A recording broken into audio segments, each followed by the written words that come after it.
সকালবেলা আদেশ দেওয়া হয়েছিল। সকালবেলায় গিয়ে দেখি আমরা বাবরি মসজিদ একদম ধূলিসাৎ হয়ে গেছে। সেই সময় থেকে আদেশ দেওয়া হয়, সেই সময়তে সব তখন তাড়ানো হয়। সেই সময়তে কিছু ছিল না, সেই ইট পড়েছিল কিছু, সব কিছু সব নিয়ে চলে গেছিল। আমাদের কমান্ড্যান্ট জেডাব খান ছিল, সেও 8-10টা ইট নিয়ে গেলো। তখন আমি মনে করলাম যে আমি একটা নিয়ে যাই।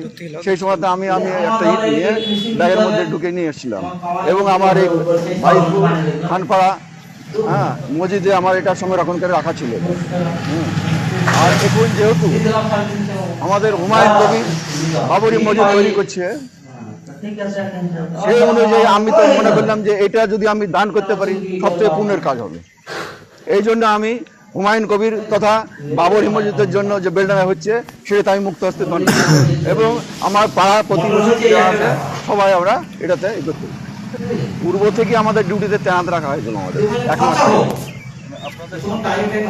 সব ঘটনা আমাদের সব জানতে পারছি, এ গম্বুজ ভাঙছে, এ 3টে গম্বুজ ভেঙে গেলো, আমাদের সবসময় তো ওয়ার্ল্ড সেটা সব কিছু জানতে পারছিলাম।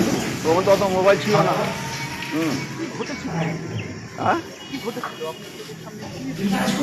চোখের সামনে কি আমাদের কিছু আদেশ দেওয়া হয়নি। সকালবেলা যেটা আদেশ দেওয়া হলো দেখা গেল